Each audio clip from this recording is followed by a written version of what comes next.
Karl Marx foi um homem que estudava a sociedade, os chamados sociólogos. Seu nome completo é Karl Heinrich Marx e nasceu em 5 de maio de 1818 na antiga Prússia, atual Alemanha. Faz bastante tempo. Marx morreu em 14 de março de 1883, com 64 anos em Londres, na Inglaterra. Ele escreveu alguns livros, mas os principais e os mais estudados são o Manifesto do Partido Comunista e o Capital.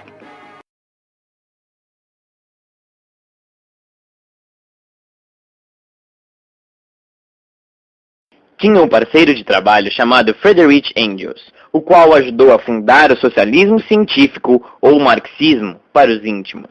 Auxiliou Marx a escrever suas obras, e após a morte de seu parceiro, Engels foi o responsável por terminar de publicar as edições de O Capital.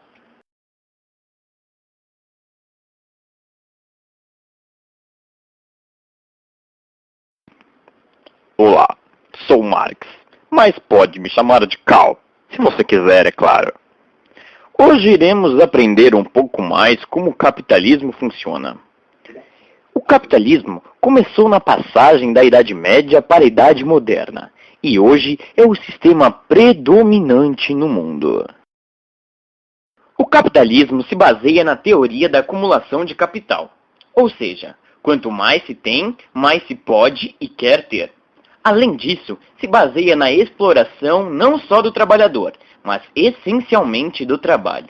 Alguns estudiosos definem que no capitalismo todos os meios de produção são de origem privada, onde a terra possui um dono e ele determina o que fazer nela. Alguns conceitos meus, ou seja, conceitos do marxismo. A mais-valia é o conceito de exploração do trabalhador por meio do dono dos meios de produção. O salário pago ao operário é sempre apenas uma parcela do preço final do produto, ou seja, todo o valor restante é considerado lucro para o patrão. Por exemplo, um funcionário produziu 100 pares de tênis, onde o custo de produção de cada um é de R$1 cada. Portanto, o custo deste trabalho foi de R$100. O patrão coloca os sapatos para vender a R$5 cada. Vendidos todos os sapatos, teve um ganho de R$500. Tirando 100 de custo e mais 50 pagos ao funcionário, o patrão tem de lucro R$350.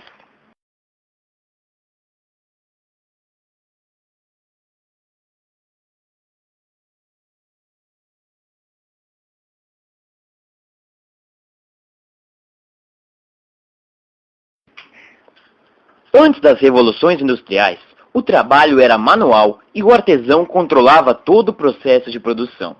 Após a introdução da máquina, aquele que fazia tudo, hoje faz só uma pequena parte do trabalho.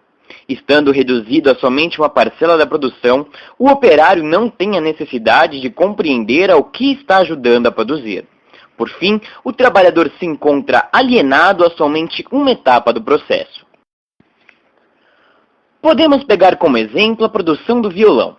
Antes, o trabalhador era responsável por fazer as cordas, o braço, o corpo do instrumento e geralmente tocava muito bem.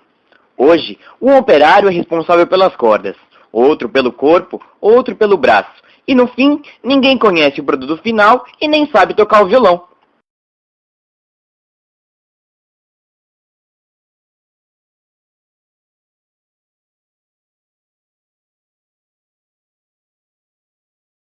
Agora nós vamos estudar um pouco sobre os movimentos sociais da atualidade e sua relação direta ou indireta com o marxismo. O movimento social geralmente se refere à ação coletiva de um grupo de pessoas que visam alcançar algum objetivo em comum. Os movimentos sociais podem visar desde aumentar salários e exigir melhores condições de trabalho, caso das recentes greves do metrô e das universidades federais, até mesmo derrubar um presidente, como Fernando Collor e o impeachment. Atualmente, a internet é o meio mais utilizado para a organização e promoção de eventos sociais. Podemos notar recentes mobilizações em diversas partes do mundo, como por exemplo a Primavera Árabe, que derrubou e vem derrubando regimes ditatoriais que duraram diversos anos.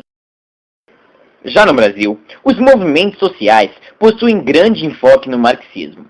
Podemos citar movimentos como o movimento feminista, em que o principal objetivo é derrubar as barreiras do preconceito machista que vê a mulher como um ser inferior.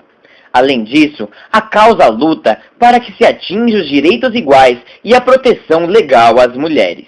Muitas lutam também para a legalização do aborto e pelo respeito à mulher. Outro movimento muito famoso, o chamado Movimento dos Trabalhadores Rurais Sem Terra, popularmente conhecido como MST. O MST possui forte influência marxista e visa a implantação da reforma agrária no Brasil. Uma das atividades do grupo consiste na ocupação de terras atualmente improdutivas como uma forma de pressão ao governo. Infelizmente, a mídia, ao invés de fortalecer o movimento, propagar as ideias para que todos possam produzir, auxiliar no crescimento do país e na redução da pobreza, prefere fazer má propaganda do movimento, sempre distorcendo a realidade em benefício da classe dominante, no caso, os latifundiários, que por sua vez são os donos dos meios de comunicação.